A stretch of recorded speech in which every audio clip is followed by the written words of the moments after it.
Hi, friends, and welcome to the Dr. Green Mom Unfiltered podcast. This is your host, Dr. Ashley Mayer.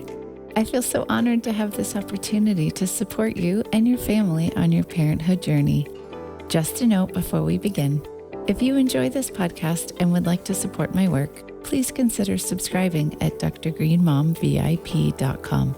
Subscribers have access to my full-length episodes, my very lengthy library of parent-focused resources, including my treatment protocols, access to my parent support group, and exclusive product discounts.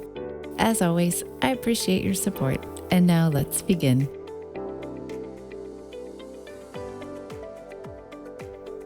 Oh my gosh, here we go. Hi. Dr. Lydia and Dr. Mayer are in the house because we're giving you a gigantic dose of informed consent today. We are giving you all of the means necessary when it comes to vaccinating your child according to the CDC schedule and less doses as possible. It's not even correct grammar, but we are maximizing protection for your kiddo, but we're doing it incredibly safe. So we are going to show you how to have less doses of each of these vaccines in a series. And this is a question we get a lot. Dr. Lydia came up with this. She's like, you know what, Ash, we've got to just talk about this because it's on everybody's mind. All parents want to keep their kids safe, either way, whether they vaccinate and from these diseases, right? These childhood diseases. Absolutely. We get questions a lot. Is this vaccine really necessary? How many doses do I absolutely need? How would I know if I need more doses or not? So we're going to dive into that today. We are diving in. So what we're going to do is we're going to talk about the entire childhood schedule. So the mandatory ones, according to the CDC, not mandatory, they're highly recommended. We are going to omit RSV, COVID. Those are flu. Those are the vaccines on the schedule that, you know, the CDC says are important, but they're not necessary to go to school. So we're going to talk about all of these vaccines that are necessary to go to school, and we're going to tell you how to do them less doses in the series. Yeah, if possible. Some you can, some you can't. We'll let you know. So we're speaking definitely to the mandated states.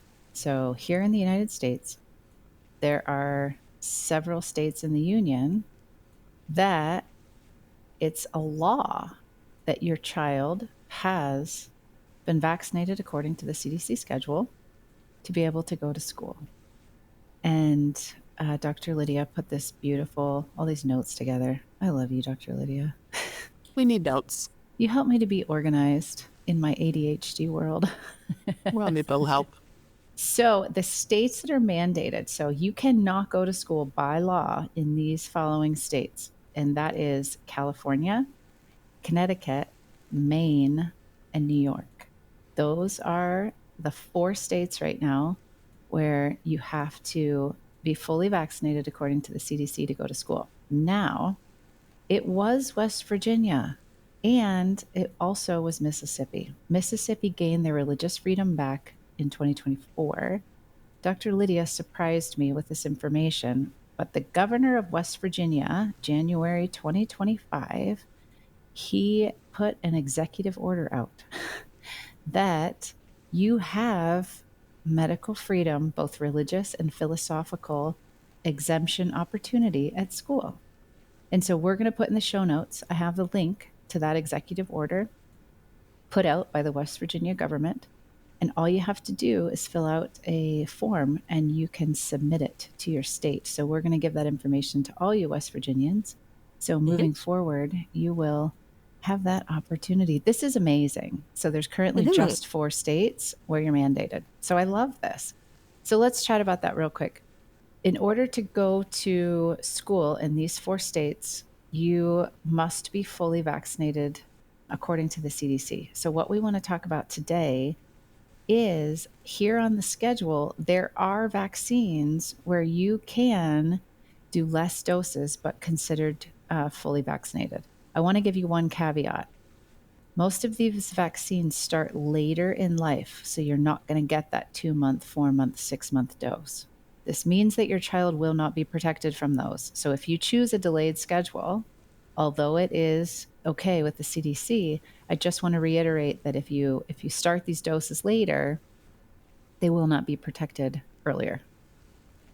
Yes. And if you're confused about what any of these diseases are, like what is pneumococcal, how dangerous is it, how prevalent is it, please go back to our previous episode where we discuss all of these diseases so that you can make a really informed decision. Risk factors. What is the current risk of the disease? I love it, Dr. That's Lydia. right. Okay, so Yes. what's first, Dr. Lydia? Do you want to let us know? We're just going to go down the schedule one by one. And Dr. Lydia, if you just want to give some brief information on the vaccine, super, super quick stuff. And then I'll dive into how or how not can you get less doses. Right. Okay. So let's talk about our hepatitis diseases first. We got hepatitis B and hepatitis A. And we will start by saying that hepatitis B and A are not super risky diseases for little ones right off the bat. They are more diseases of adulthood. And or hepatitis A, that one tends to occur more so if you're traveling. There's not a ton of cases just floating around in the water supply. I don't think there's anything going on like that in the US as it stands right now. So these are not airborne diseases. These are through bodily fluids, fecal oral route. And yeah, so we're going to start with vaccines that do require the full schedule first. Yes, I love it. Hepatitis B, you can't get away from the 3 doses. 3 doses are required.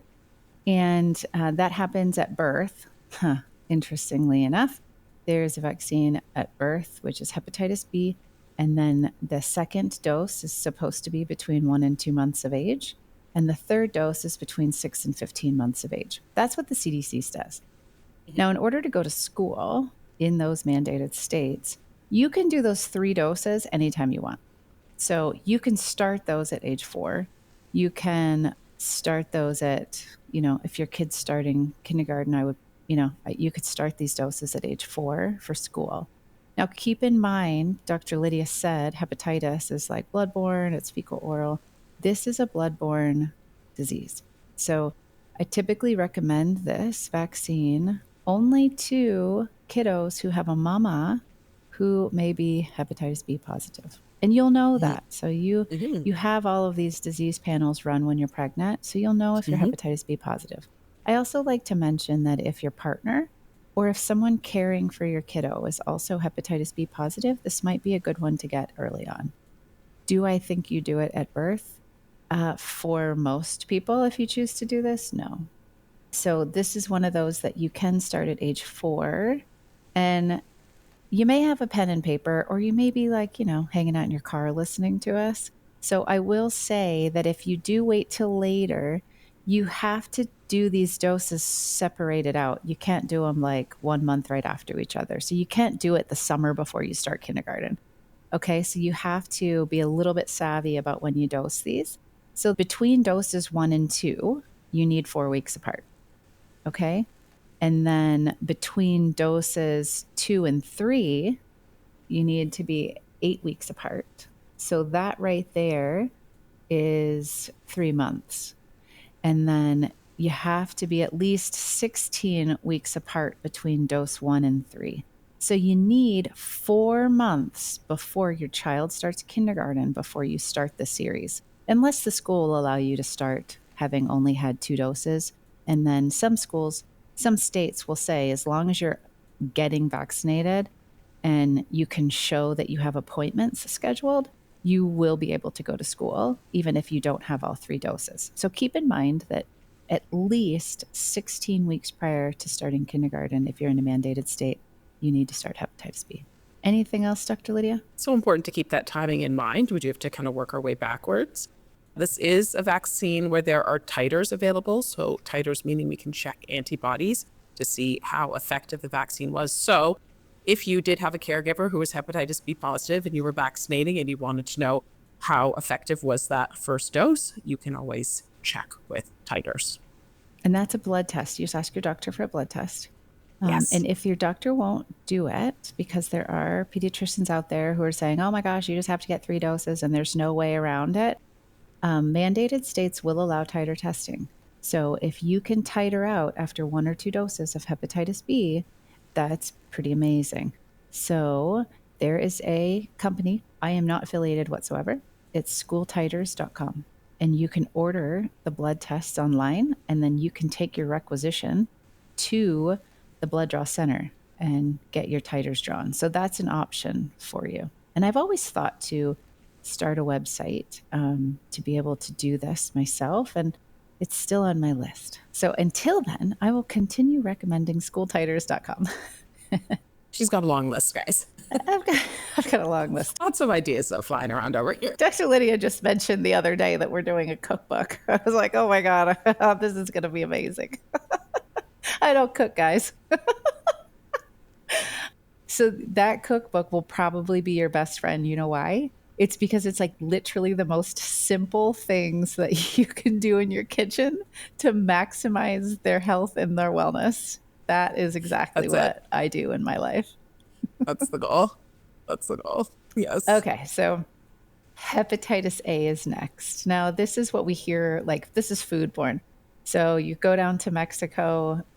This isn't the only illness that you'll get if you go to a foreign country and drink their dirty water, but this is one of those. So hepatitis A is a 2-dose series, and it's at 12 months and 18 to 24 months is when you typically dose this according to the CDC.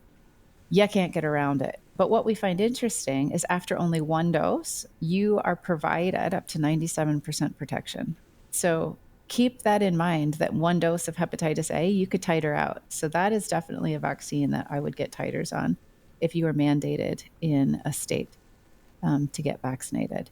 And again, this is one of those that you can wait till age 4. So you do not have to get this done right away at 12 months. You can do this at any age prior to starting school. I will say that I typically don't recommend this vaccine because we just don't have much hepatitis A going around. And if we do, it's self-limiting. You don't end up with liver disease later on like hepatitis B. There are no long-term side effects to hepatitis A except antibodies to it so that you may not get hepatitis A again.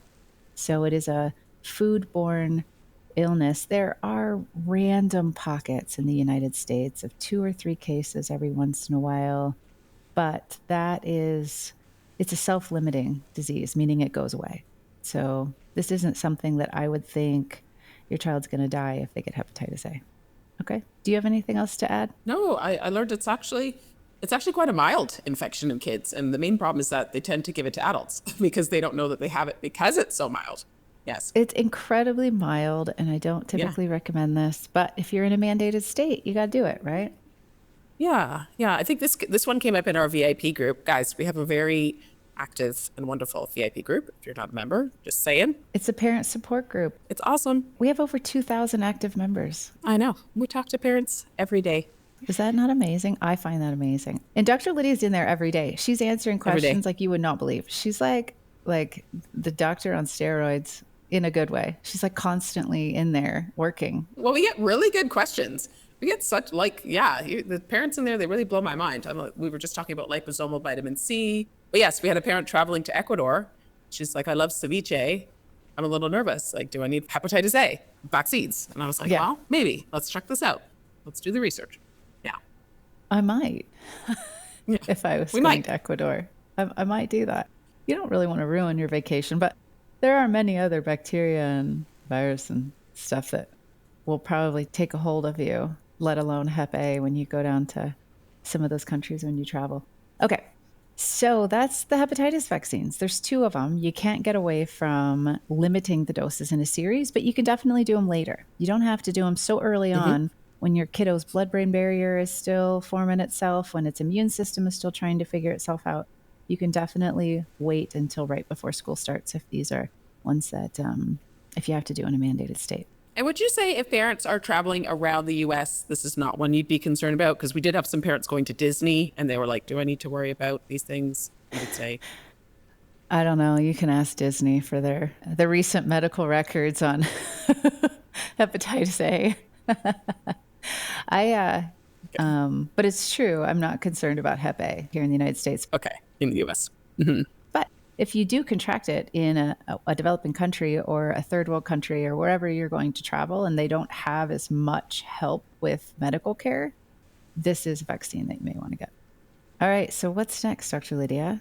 We have Dtap on deck, which is diphtheria, tetanus, and pertussis, acellular pertussis. Yes. So this one, we're doing full doses of this one. Yeah. So this one, well, you can limit one dose. So it's a 5-dose series, guys. You have full protection to diphtheria and tetanus after just 3 doses, FYI. But you have to do 5 doses according to the CDC to be able to get 80% of the population gets fully immune to pertussis after 5 doses. So you actually do still have 20% of the population who's still not properly vaccinated to pertussis even after 5 doses.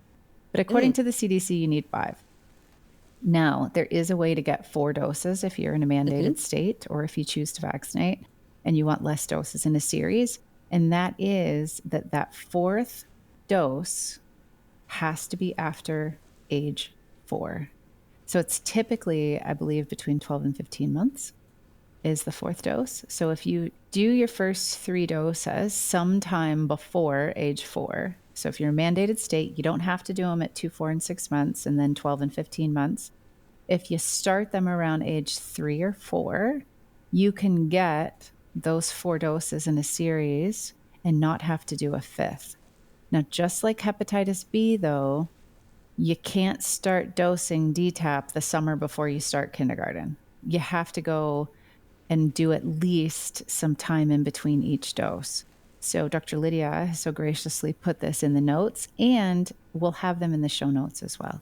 So if you want to take a look, if you can't remember, but for doses 1, 2, and 3, you need at least 4 weeks between each dose. Okay. Now you need 6 months between the 3rd and 4th dose. So keep that in mind. Now, if you plan on going to kindergarten, I would recommend around age 4 to start the series. So you'll do 1 at age 4, 1 at age 4 and 1 month, 1 at age 4 and 2 months, and then you'll wait 6 months and you'll get that 4th dose. You have to get that 4th dose 6 months after the 3rd dose, or it will not count. So that's how you get 4 doses. So instead of 5, is wait to get that 4th dose until after age 4. Anything else you want to add, Dr. Lydia? Oh, just that this is not a vaccine that we really use titers for.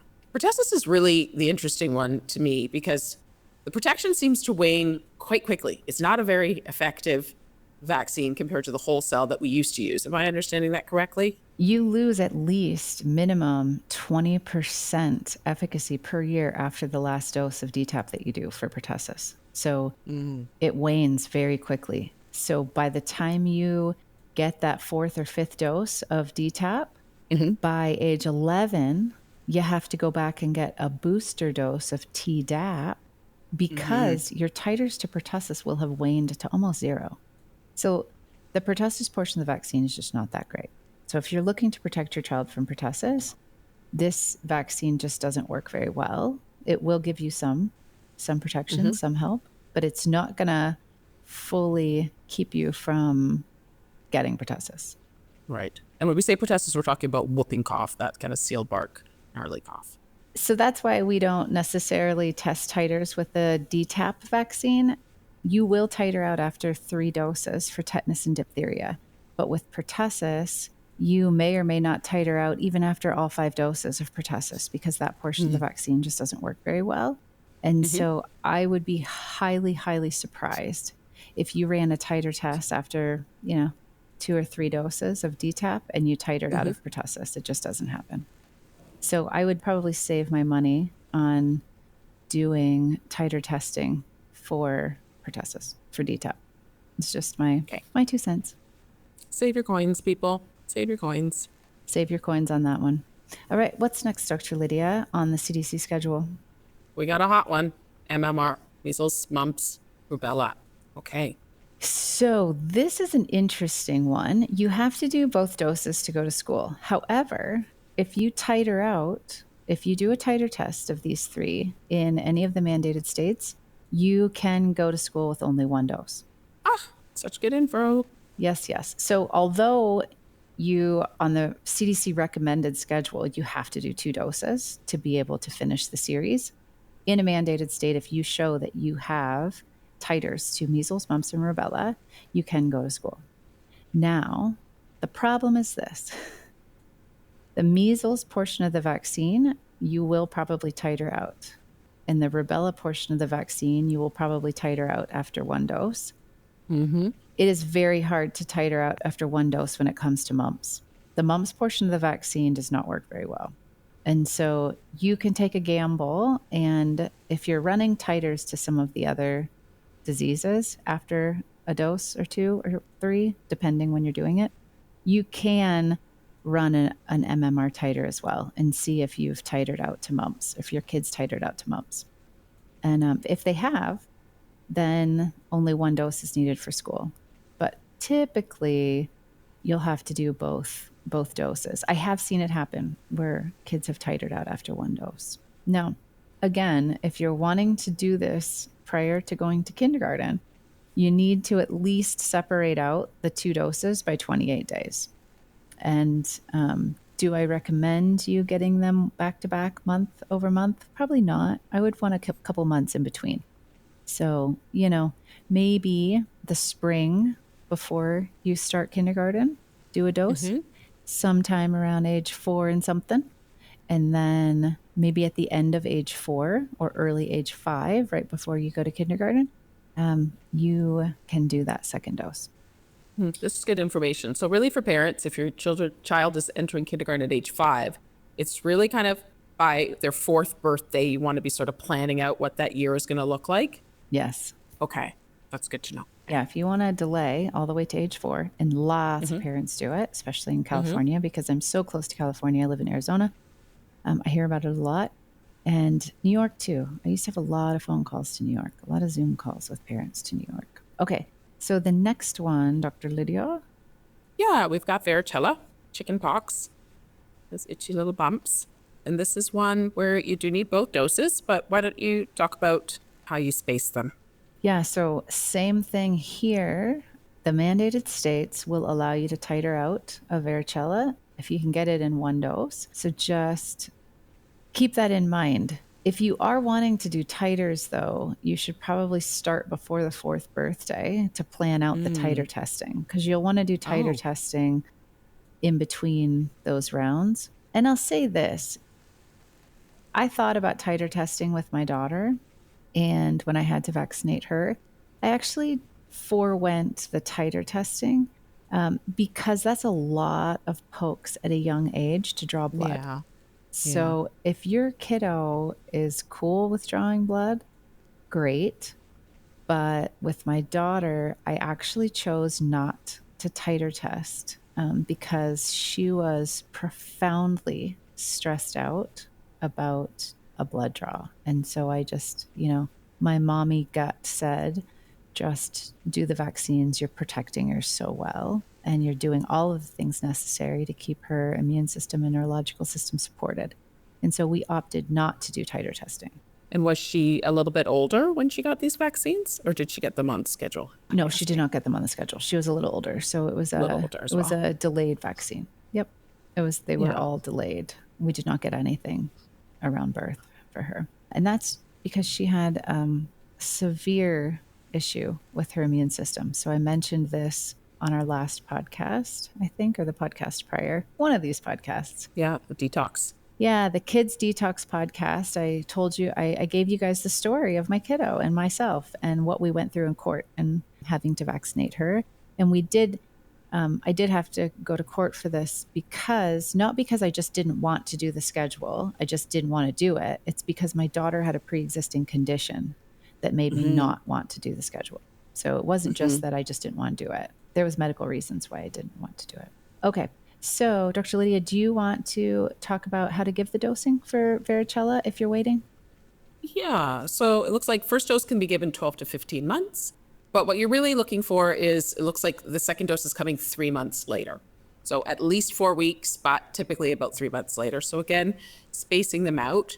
And I will say, back to that detox episode, what was really interesting, all the trials and tribulations you had with your daughter kind of birthed this whole company and all the supplements that you make, and everything kind of followed from there. So guys, if you're going to have a heavy vaccination year, if the fourth year is a bit heavy, Dr. Mayer has spent many, many, many thousands of hours formulating products to help your little one get through it. And I always say, if you're on our bundles of products, it's even bundled for you, so it's a complete no-brainer. Your child is more prepared than 99% of kids going in to get their vaccines.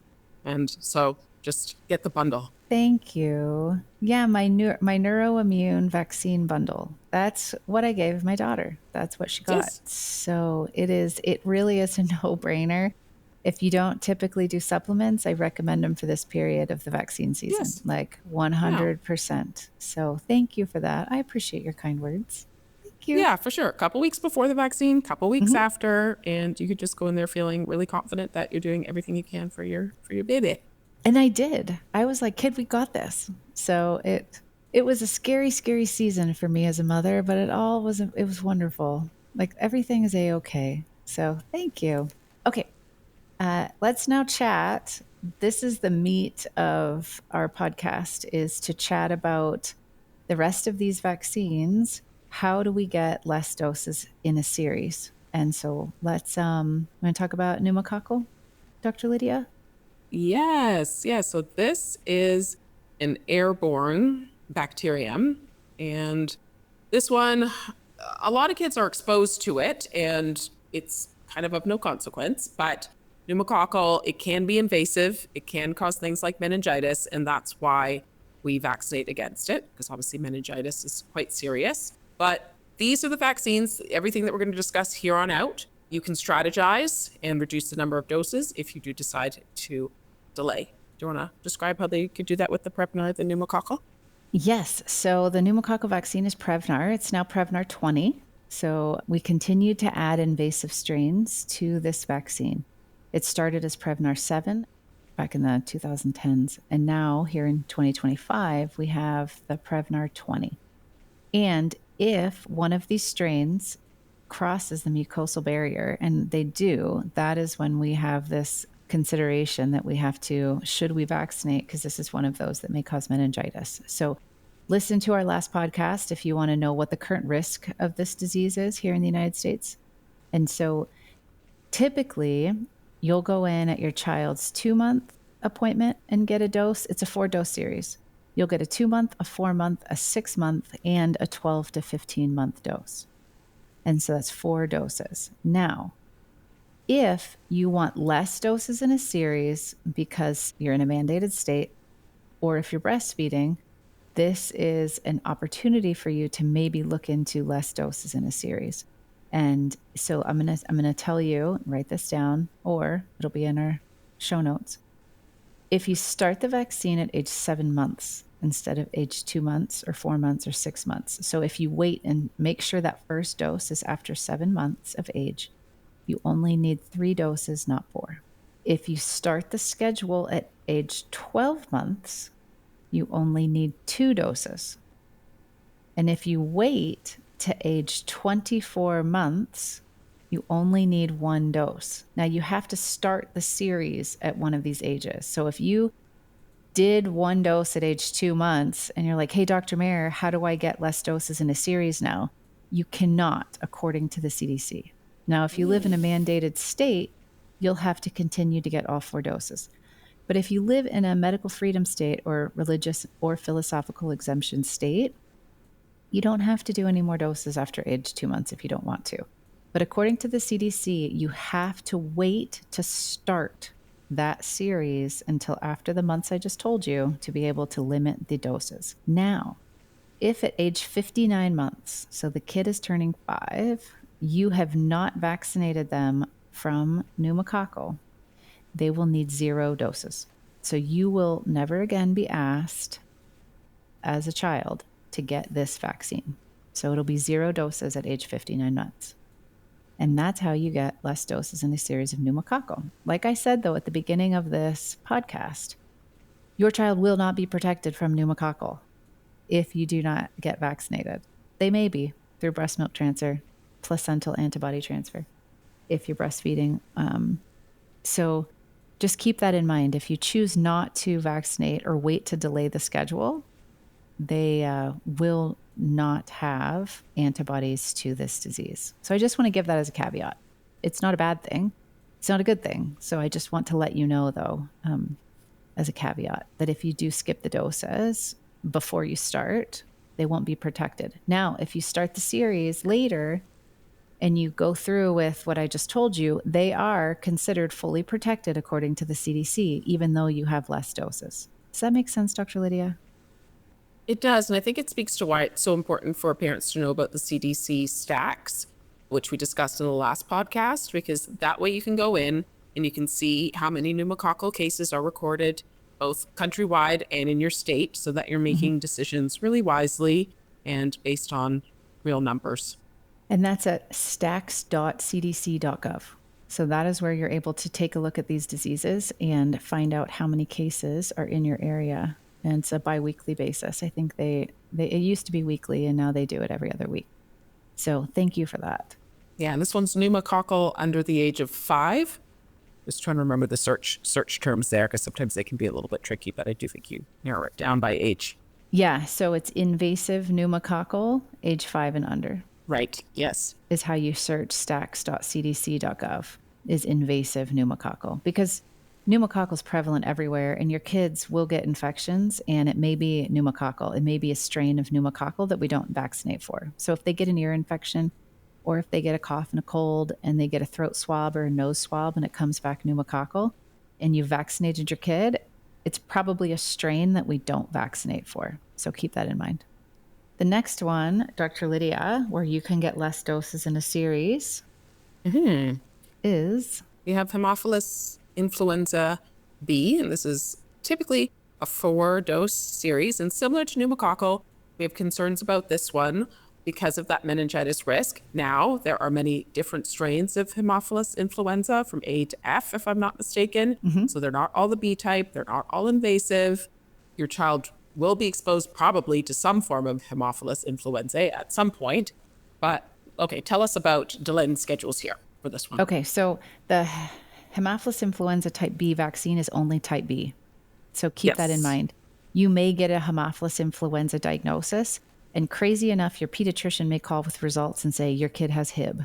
Your kid does not have Hib. If your kid had Hib, that strain will have invaded the mucosal barrier, gotten into the bloodstream. That's Hib, HIB type B. And that is quite invasive. And that's where we have the risk of meningitis. But that risk is incredibly low. I think the last time I checked, there was like 3 cases in the country this year, in all of the country. So if your doctor calls you and says that your child has Hib, you should probably question that and be like, well, aren't they supposed to be in the hospital because they're here at home with an earache? So I just wanted to say that. So it is a 4-dose series. You're supposed to do it the same as pneumococcal. It's 2 months, 4 months, 6 months, and between 12 and 15 months. However, again, if you start the series at age 7 months, they only need 3 doses. If you start the series at age 12 months, they only need 2 doses. And if you start the series at age 15 months, they only need 1 dose. So the difference here is that pneumococcal, if you start the series at 24 months, you only need 1 dose. Hib, if you start the series at 15 months, they only need 1 dose. And again, after age 59 months, so approaching the 5th year, if you have not gotten vaccinated for Hib, HIB, your child will never again be asked to get vaccinated for Hib. Okay, so keep this in mind when you're looking into the series if you're in a mandated state. There are a couple states who do require for kindergarten 1 dose of Hib or 1 dose of pneumococcal. And so keep in mind that you can wait until after age 24 months or age 15 months to get Hib and pneumococcal. And then they'll only need 1 dose, not that 4-dose series, to start kindergarten in a mandated state.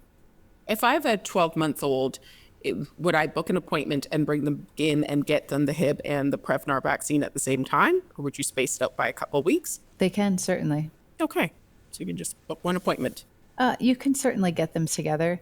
Typically now, the pediatrician's office are only dosing out these combination vaccines. So you have to get Varicella is like this new combo vaccine, but that also includes some of the other vaccines that you may not want. So You may have to get 1 dose of Hib and 1 dose of pneumococcal, 1 shot in each leg or arm. So keep that in mind, or you can separate it out. So it's like, hey, at 15 months, I'm going to get my 1 dose of Hib. And at age 24 months, I'm going to get my 1 dose of pneumococcal and be done with it. Or if you only need it for school, you can wait until age 3 or 4 to get that 1 dose. You do not have to get it at 15 months or 24 months to get that 1 dose. You can do it any time after 24 months for that pneumococcal, or any time after that 15 months for Hib. But if you can wait till age 59 months, so if you can wait till almost age 5, you do not need either of those. So it just depends how the school lays out. And if you're not in a mandated state, then none of that matters. So anything I just said doesn't really matter. Okay, so Dr. Lydia, is this our last one? This is amazing. How did we plow through this so quickly? I love it. I know, we're very efficient today.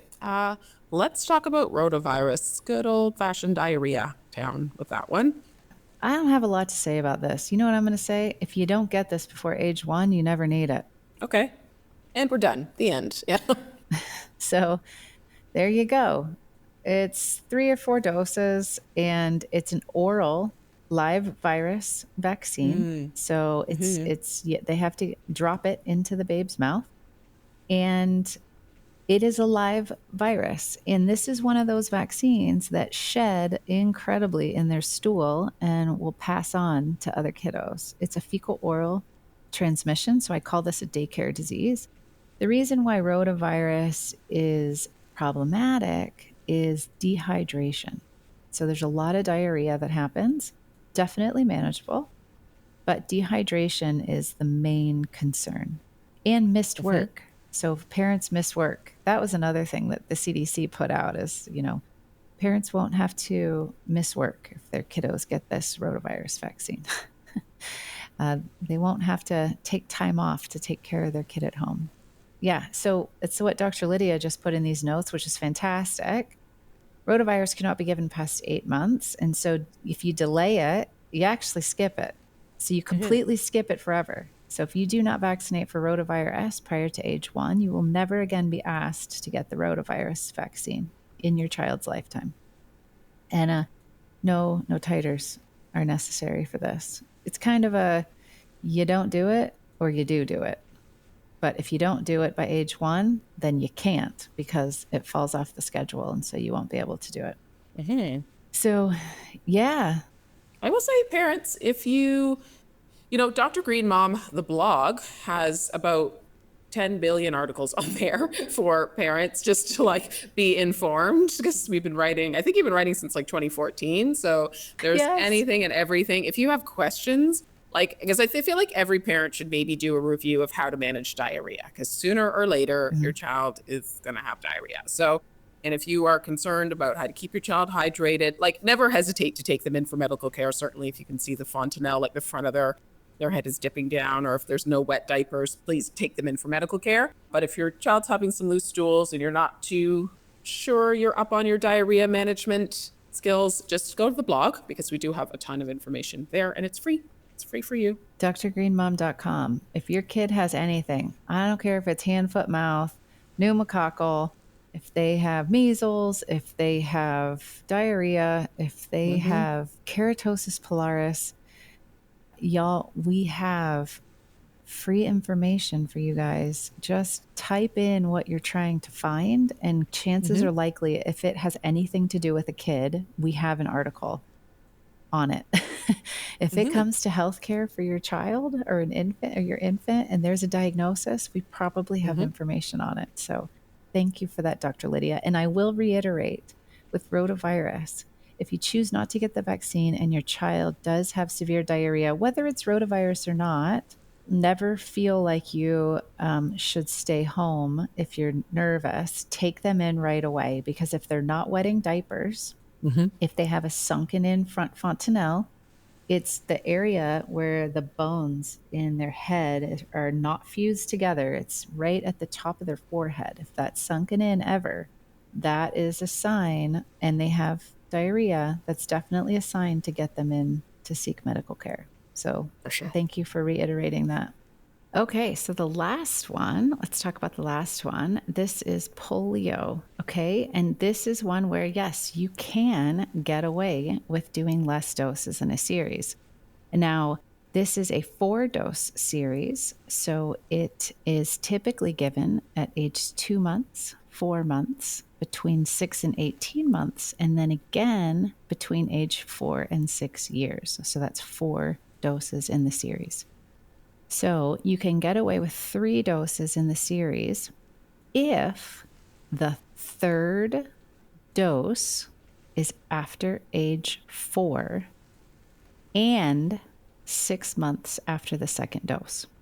So the first 2 doses, just make sure that that 2nd dose is at least 6 months before the 3rd dose, and that 3rd dose has to be after age 4. So as an example, if you wanted to do the first dose at age 2, the 2nd dose at age 3, make sure it's at age 3 and 5 months or before. And then at age 4, you can go in and get that 3rd dose. Now, with regards to titers, this is super interesting. Titers here in the United States, we only test, there's 3 types of polio: type 1, type 2, and type 3. We test titers for type 1 and type 3 because type 2 was globally eradicated in 1999, so we don't even test for type 2 anymore. Now, interestingly enough, if you live in a mandated state where you have to vaccinate, they will tell you that they will not accept polio titers because we do not test for polio type 2. So you actually cannot get out of less doses in a series than 3 because they won't accept polio titer testing. Now, that was a year ago. So if there's been any legislation change, that would be absolutely fantastic to hear about. And so that's polio. You can get away with less doses in a series. And Dr. Lydia, it's 44 minutes. This is fantastic. We're under the hour. Wasn't the last one like an hour and 30 minutes or something? Well, we basically did an immunology course, which Yeah. I still, and we navigated the CDC website, which, guys, Yes. it's not easy. That was a lot in a little time, for sure. So we hope this helps. I know that those of you in a mandated state, this is going to be most efficacious. And yeah, we're always here for you. So I hope this was helpful. And do we have next episode's title yet? Do we know what we're going to be talking about? To be honest, no, but I'm going to check out the VIP group because that's where we get our ideas, and Facebook group too. We have a private Facebook group, also very active. I think there's about 19,000 members in there chatting and asking us all kinds of questions. Yeah, Dr. Green Life Organics is the private Facebook group. If y'all haven't joined, you should join it. It's obviously free. Lots of great questions all the time in there. So yeah, without further ado, I will bid us adieu. Okay, and VIP members, we will see you. We're going live next week, and we'll dive in even deeper with this. So if you have questions, you're a VIP member, they're going to be able to talk directly to Dr. Mayer, which I know is exciting. I bet we're going to have a lot of help me create my schedule questions. It's going to be, all right, thank you for all this delayed information. Now, which vaccines do I do when, and how do I create the schedule before my kid has to start school? It's probably the questions that we're going to get, I'm assuming. So I'm armed and ready for that. And if you miss that live call, everything's recorded. So everything stays in your VIP membership and it's recorded. And so thank you for that, Dr. Lydia. Okay. And yeah, thank you so much. Okay. And you guys have an awesome day. Bye, everyone. Bye. Bye. I have so much more to talk about. So if you'd like to continue listening to this conversation, please join my VIP membership community. After signing up, you'll have access to my full-length episodes, my very lengthy library of parent-focused resources, including my treatment protocols, access to my parent support group, and exclusive product discounts. Join my community at drgreenmomvip.com. Thank you for listening, and I'll see you next time.